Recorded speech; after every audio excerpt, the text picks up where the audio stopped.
一家和稳定币相关的公司 Circle 上市不到1个月，股价翻了10倍。稳定币呢，这个原本只有在币圈里面讨论的东西，现在随着各国政府的推进，已经慢慢影响到我们的钱包了。那现在很多人在问我，要不要买点稳定币啊？ USDC 和 USDT 有什么区别？现在是赚钱的机会吗？还是又一波割韭菜？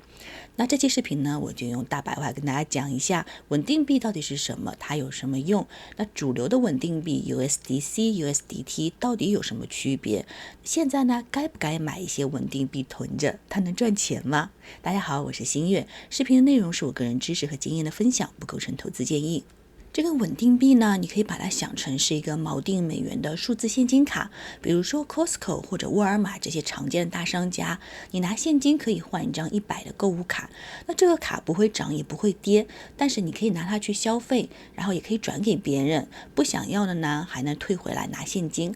这个呢就算是稳定币，也就像我们现在常见的 USDC， 你用1美元可以换一个 USDC， 也可以随时用一个 USDC 来换回1个美元。背后这家公司呢也承诺，你每给我1块钱呢，我就把这1块钱存进银行或者去买国债，随时等你兑换，不拿你这个钱呢去瞎搞什么高风险的东西。那你说这个数字购物卡它能干什么呢？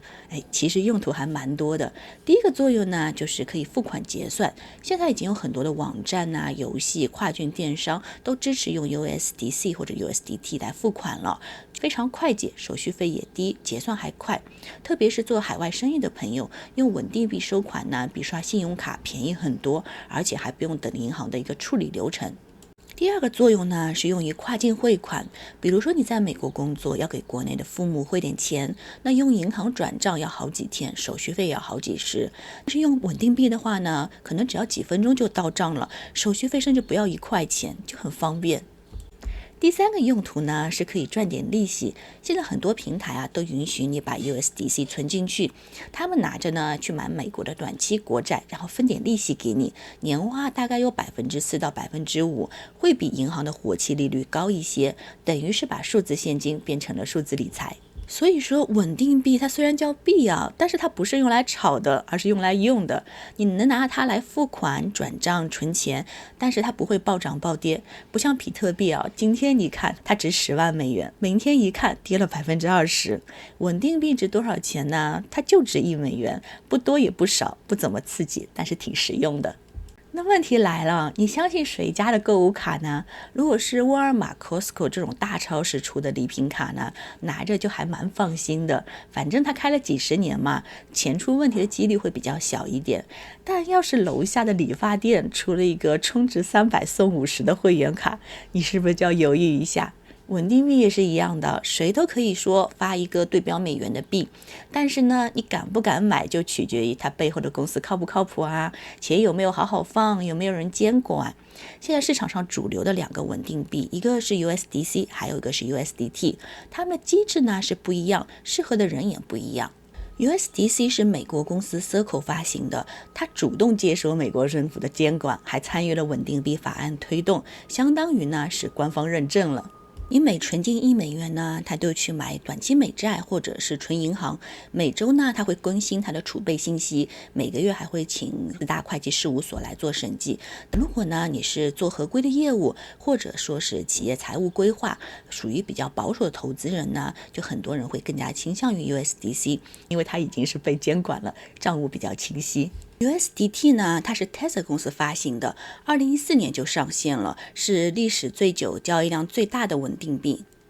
它目前的市值呢，接近于3000亿，那 USDC 的市值是差不多600多亿。USDT 它在亚洲、拉美、中东 OTC 场外交易当中用的会更加广泛一点。你在 Tether 的官网上面可以看到它定期更新的资产报告、资金分布啊、抵押资产、国债比例都可以查到。虽然说它不是在美国的本土，也不受联邦的监管，但是呢，它的交易量非常多，支持平台也多，流通速度会更加快一点。这个呢，就比较适合于跨境结算、频繁转账的用户。总结一下呢 ，USDC 呢它是美国官方认证的，账目呢会比较清楚一点。USDT 呢，它虽然不是美国监管，但是呢它全球的交易流通量就非常广，现在呢也慢慢的开始公开它的账目，接受第三方审计，所以这两个稳定币其实都已经是比较成熟的了，只是你在哪个平台用，你对监管有没有要求，这些呢就会影响你的选择。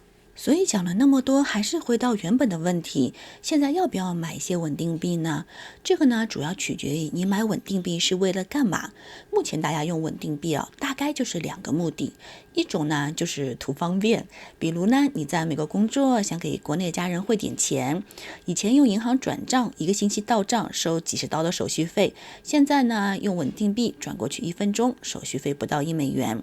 又或者你是做外贸的小生意，客户要打美金给你，一般呢你要通过 PayPal、Stripe 这些平台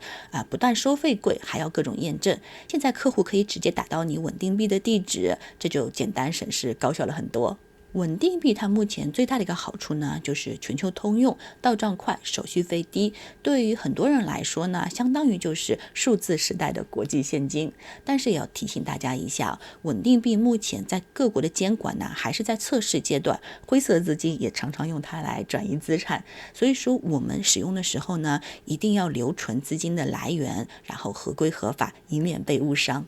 第二种呢，就是想要赚一些利息的，你可能会看到最近非常多的稳定币概念股涨得疯了一样，什么 Circle 啊 Coin， 就有些人会觉得说，我是不是应该买点稳定币来跟着赚钱？但是稳定币它本身是锚定美元，不会涨，它也不会跌，它背后的储备金呢，只能买一些最安全、最流动的资产，就像是短期美债基本没有什么风险，但是收益呢也就这样了所以如果你把一笔钱换成 USDC 放到支持的理财平台上面呢，年化率大概也就在4%到5%，它能跑赢银行的活期，但是呢比不上股票和基金。当然了，也有些人呢是两边都占，比如说你做跨境电商，每天收到客户的 USDC、USDT， 那你收完之后呢，那不如放到平台上面去赚点利息，就一举两得了，既方便又有收益。